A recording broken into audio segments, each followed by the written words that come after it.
माता की दोस्तों, शैतानी दुनिया के रहस्य में आपका स्वागत है। और ये देखिए गुरु महाराज ने महाराज गोरखनाथ जी का धूना लगा के रखा है। और आज हम जानेंगे बाबा जाहरवीर की साधना के बारे में। तो चलते हैं गुरुदेव के पास। चरण स्पर्श गुरुदेव। आयुष्मान आयुष्मान। गुरुदेव, आज मेरी जो जिज्ञासा है बाबा जाहरवीर के बारे में है। थोड़ा सा इतना तेज बोलो कि मेरे कानों तक आ जाए। जी, बाबा जाहरवीर के बारे में जानना चाहता हूं। बाबा जाहरवीर जी, साधना या केवल मेला लगता है। साधना जानने का इच्छा है। साधना कैसे कृपा प्राप्त करी जाए। तो देखो, बाबा जाहरवीर की साधना प्राप्त करने से पहले कुछ नियम परहेजी हैं और कुछ जरूरी बातें हैं जो तुम्हें पता होनी चाहिए। ठीक है, एक दो बात तो ये कि ये समझ लो कि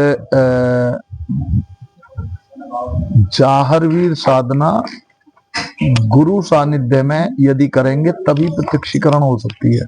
जी, क्योंकि ये गुरु मुखी है। ये साधना जो है ये गुरुमुखी है। ठीक है, और गुरुमुखी साधना जितनी भी होती है ना, ठीक है, वो गुरु के सानिध्य में या गुरु जो आश्रम है उन पे, ठीक है, यदि हो तो ज्यादा बेहतर है। ठीक है, मेरा भी मानना यही है गुरुदेव कि कोई भी साधना जो है गुरु सानिध्य में ही की जानी चाहिए। हाँ, बिना गुरु की आज्ञा के या बिना गुरु के नहीं करनी चाहिए। हाँ। दूसरा, कुछ बातों का विशेष ध्यान ये है कि आप जब भी साधना स्टार्ट करें, ठीक है, तो आप ये सोच लें कि परिवार में रह के ना करें।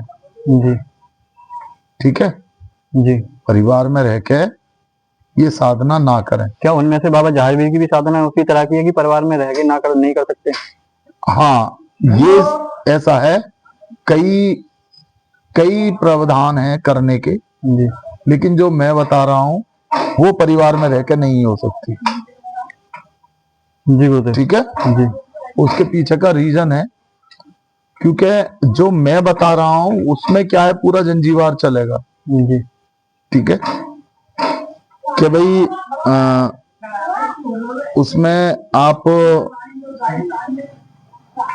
बाबा गोरखनाथ, ठीक है, माता कालका, ठीक है, और फिर जाहरवीर बाबा पे आओगे। ठीक है, तो जब आप माता कालका या बाबा गोरखनाथ की आन लगा के या उनकी सानिध्य में रह के कोई चीज की जाती है, ठीक है, तो ये बड़ा जरूरी है कि वहां पे स्त्री का खलल ना हो। जी, यानी कि ब्रह्मचार्य से तो रहना ही रहना है, जी, लेकिन खलल ना हो। दूसरा, आपको जो खाना पीना बनाना है और वो भी अपने हाथ से बनाना है। और ये जो मंत्र मैं आपको बता रहा हूं ना, ये अपने आप में चाराक्षरी है। ठीक है, यानी कि ओम श्रीम गोरख, जो ये मंत्र है ना, ओम श्रीम गोरक्षाय नमः। ठीक है, इसी मंत्र के प्रावधान से, मतलब ये जो मंत्र है ना, ओम श्रीम गोरक्षाय नमः, ठीक है, इस मंत्र के प्रभाव से ही इस मंत्र की उत्पत्ति हुई है। जी, और ये मंत्र गुरुमुखी है। ये मंत्र गुरुमुखी है।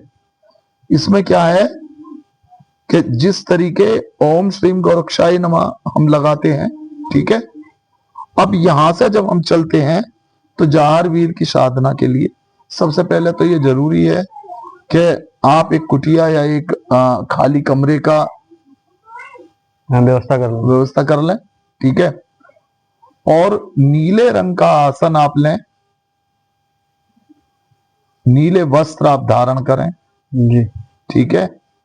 और किसी भी, यदि आपका कोई घर वगैरह नहीं है ना, तो जैसे ये मंदिर है, यहाँ पे बाबा जहारवीर का धूना है, जी ठीक है, जी और या कोई जहारवीर मंदिर हो, आप वहां भी ये साधना कर सकते हैं बड़े आराम से।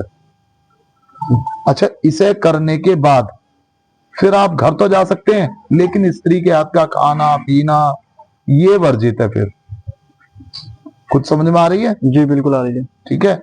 अच्छा, अब इसके बाद में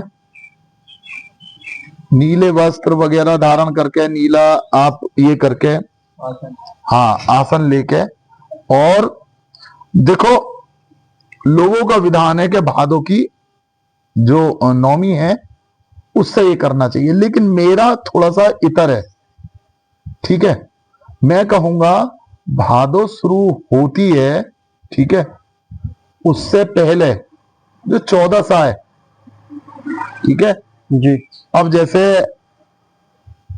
अब 14 जो आएगी, ये इस 14 के तुरंत रात्रि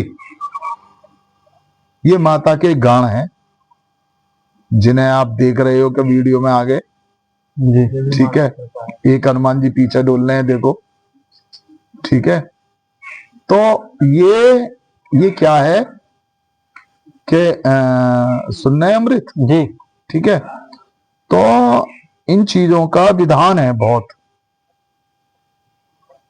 जब आप इस चीज पे करते हो, जी ठीक है, तो आप नीला आसन, नीला वस्त्र धारण करके या तो मंदिर में बैठे या अपने घर में कहीं भी बैठे, ठीक है।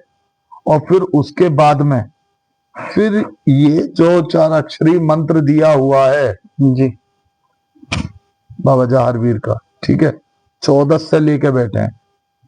कौन सी 14? ये जो अभी आ रही है, यानी कि अमावस्या वाली 14 से अमावस्या वाली। अब जो अमावस्या नहीं, पूर्णमासी वाली, पूर्णिमा से पहले, मतलब पूर्णिमा से पहले जो आएगी, उसमें क्या है, जो योगिनी विचार है ना, वो बड़ा इंपॉर्टेंट है। जी आपके सम्मुख योगिनी नहीं होनी चाहिए, पीठ पीछे, ठीक है, या बाएं। ये बाएं। आपके योगिनी होगी तो वो सर्वदा सुखी होगी, ठीक है। जी तो उस दिन आप जब बैठेंगे तो आपको जो परिणाम है आपकी साधना के, वो बड़े अच्छे दिखेंगे, ठीक है। अब इस मंत्र को आपको 108 बार कम से कम, और अधिक से अधिक 7 माला। अब ये 7 माला और 108 का विधान है, देखो, अगर आप 7 माला जपते हैं जी तो वो इसलिए है कि आप यदि भादों की नवमी में बैठते हैं तो वो विधान है 1 नवमी से लेकर दूसरी नवमी तक, अच्छा ठीक है। जी और यदि आप 14 से बैठते हैं तो वो 14 से स्टार्ट करें और पूरे भादों तक करें, दोनों, कृष्ण पक्ष और शुक्ल पक्ष दोनों, ठीक है। तो ये लगभग 31 दिन का आपका विधान बैठेगा, जी ठीक है। जी। अगर कोई साधक जैसे करना चाहता है गुरुदेव, तो उसमें क्या, जैसे हमें कोई बाजूट वगैरह लगा के या फिर कुछ इस तरीके से करना, देखिए, वो सब चीजें तो मैंने, अब आप ये पूछ रहे हो तो मैं बता दे रहा हूं आपको। जी पूरी चौकी सजानी है, ये चीजें यदि आप साधना काल में हैं, साधना कर रहे हैं, साधक हैं, जी। तो ये एक बहुत नॉर्मल सी चीजें हैं, ये सब चीजें बताने की आवश्यकता नहीं पड़ती है। मेरा केवल मंतव्य ये है गुरुदेव कि कुछ नए साधक जैसे जो, तो नए साधकों के लिए मैं बताई दे रहा हूँ, ये लीजिए, शुरू से ही बताई दे रहा हूँ, फिर आपको अच्छा लगे। आप सबसे पहले अपने गुरु को प्रणाम करें। गुरु को प्रणाम करने के बाद में फिर पृथ्वी को, आसन को, और आसन के बाद में फिर एक चौकी लगाएं। चौकी लगाने के बाद पे उस पे हनुमान जी की मूर्ति, बाबा गोरखनाथ की मूर्ति, या एक पूरा आता है एक ऐसा जिसमें हनुमान जी की, बाबा गोरखनाथ की और बाबा जहारवीर की, तीनों की मूर्ति आती है, वो आप ले सकते हैं। हनुमान जी को चोला चढ़ाएं, हनुमान जी को चोला चढ़ाएं, और चोला चढ़ाने के बाद में माल्यार्पण करें, लड्डू का भोग दें, जी ठीक है, और माता कालका का जो है विधान करें। और फिर उसके बाद में ही आगे की पूजा अर्चना चालू करें। मतलब चौकी बड़ा जरूरी है, जी। चौकी पे भी नीला वस्त्र होना बड़ा जरूरी है। ठीक है, तो उसी चीज का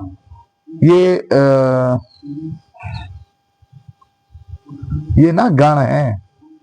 ठीक है, ये गण है यहाँ। समझ नहीं रहे हम। तो आप इस पे ध्यान ना दो। ठीक है, तो जब आप ये सब चीजें कर लेंगे और उसके बाद में जब 31 दिन की अपनी पूरी साधना करेंगे इसी मंत्र से, ठीक है, ओम श्रीम गोरख वीर नमो नमः, ठीक है, और फिर अलग अलग इनके नामों से हे रणधीर नमो नमः। अच्छा, ठीक है, जी। हे गोघा वीर। अब गोघा जी वीर भी कहीं मंत्र में बोल दिया गया है, कहीं गोगा पीर भी बोल दिया गया है। जी। दोनों ही चीजों में संपुटित मंत्र है, आप कर सकते हैं। ठीक है, इन मंत्रों की एक एक माला ही करी जाएगी? हाँ, या नहीं, पूरा एक ही मंत्र है, बाकी मैं पूरा लिंक्ड कर दूंगा। ठीक है, ये आप जब इसका पूरा एक, इसीलिए तो कह रहा हूं बहुत लंबा थोड़ा सा हो जाता है।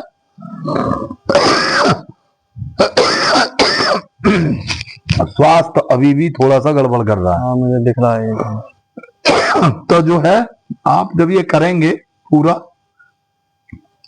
तो 31 दिन के अंदर ये 1001% गारंटी है कि आपको बाबा जहारवीर के दर्शन और उनकी कृपा 100 में 100% मिलेगी ही मिलेगी। जी। केवल इतने पे, और इतना करने के बाद में अपने गुरु का आशीर्वाद प्राप्त करें और फिर इसी मंत्र का, अच्छा ये मंत्र जपना है, हवन वगैरह नहीं करना है, सिर्फ जपना है। हाँ, माला पे, इसीलिए तो माला बोली है, माला रुद्राक्ष की हो। ठीक है, अब तो कुछ ऐसा कोई विधान बचा नहीं है। धूप, अच्छा, एक बात और देखो, बहुत सारे लोगों का प्रश्न था, मैं अभी बताई दे रहा हूं। गुरुदेव माला फेरे कैसे, मैं अभी इसी में ही बताई दे रहा हूं। ठीक है, क्योंकि बहुत सारों की ये समस्या थी। ठीक है, कि गुरुदेव आप कई बार बता देते हो 5-5 मालाएं, 11-11 मालाएं। ठीक है, वो मालाएं हम फेरें कैसे, मतलब फेरे से मतलब है कैसे घुमाएं, कैसे घुमाएं, कैसे चलाएं। हाँ, तो देखो माला, ये मेरी माला जो है ये अलग टाइप की है। ये जैसी गंगा जी जाता हूं, ये स्नान होती है, फिर स्नान होने के बाद में फिर संपुटित करके जब ये चलती है, इसलिए ये ऐसी है। वरना आपकी जो जाप की माला है उसकी थैली होनी चाहिए, बंद होनी चाहिए, किसी की नजर नहीं पड़नी चाहिए। यदि माला आपकी किसी पर नजर पड़ जाती है तो माला फौरन आपको तुरंत शुद्धिकरण करनी पड़ेगा उसका, और तमाम उस चीज के फिर प्रावधान है। ठीक है, तो माला फेरने का तरीका ये है कि आप इस तरीके से माला चलाएंगे। ये अब जैसे हमारा तो स्टैंड है, हम ऐसे ऐसे बैठते हैं। ठीक है, तो हमारा इस तरीके से ये माला चलती है। ये सपोज दैट ऐसे ऐसे ऐसे ऐसे ऐसे ऐसे ये चली पूरी। अब ये देखते रहे ना आप जी। ये वैसा कैमरा आगे ले सकते हो बिट्टू। ठीक है, आ रही है ना, हाँ। तो अब ये देखो, ये है मुख्य। अब आप यहाँ आए तो ये सुमेरु पे जब आप आते हैं तो इस सुमेरु को आपको छूना नहीं है। आपको यहीं से ये माला इस तरीके से फेरनी है। ये फिर गई, अब यहां से फिर चल, ये होती है, लागना नहीं है, मतलब सुमेरु को लागना नहीं है। और दूसरा, सुमेरु पे नाखून या वो लगने नहीं चाहिए, खाली पोटुआ। पोटुआ से ही वो चीजें फेरनी है, तब आपकी माला मानी जाती है। गुरुदेव आपने 30 दिन का वो होता है प्रावधान, तो इसमें हम और काम तो कर नहीं सकते, नाखून तो बढ़ जाएंगे अरे हमारे इतने। कैसे कर सकते हैं, उससे पहले ही करना पड़ेगा आपको। अच्छा, अभी जब आप साधना काल में बैठे हैं तभी आप अपना सब क्लीन करके बैठे हैं, ये भी बात है। बहुत अच्छा प्रश्न करा है। नहीं, ये नाखून की कह रहा हूँ मैं, ये जो होते हैं। हाँ हाँ, ये चीजें काट के बैठेंगे आप। किसी किसी के 30 दिन में भी बढ़ाते हैं, तो देखो फिर उसका तो कोई विधान ही नहीं है। मान लो आप 6 महीने के लिए साधना काल पे बैठे हैं, फिर तो आपकी सेविंग भी बढ़ेगी, फिर तो आपके नाखून भी बढ़ेंगे। ठीक है, अब आप अपनी ले लो, ठीक है, आप इतने दिन से साधना पे बैठे हैं, अब देखो आपका हाल क्या हो रहा है। ठीक है, तो अब ये चीजें तो स्वाभाविक है, लेकिन इन चीजों को साफ स्वच्छ किया जा सकता है, बस यही इसका वो है। ठीक है गुरुदेव, बहुत बहुत समझ आभार। में आई ना। जी। और मुझे लगता है कि बाबा जहार वीर का टाइम भी आ रहा है, जी। लोगों को बाबा जहार वीर की जो साधना है समझ में आ गई होगी। और ये मैं मंत्र इसलिए पिन करूंगा क्योंकि कुछ लोगों की जो संस्कृत है या जो उसमें मंत्र है वो जी। थोड़े से समझने में दिक्कत आती है, जी। तो ये मंत्र मैं यहाँ पिन कर दूंगा, आप देख लें। आशा करता हूँ महाराज द्वारा दी गई बाबा जय जहार वीर माता की की। साधना आपको पसंद आई होगी। लाइक शेयर एंड सब्सक्राइब करें। जय माता दी गुरुदेव। जय माता। राधे।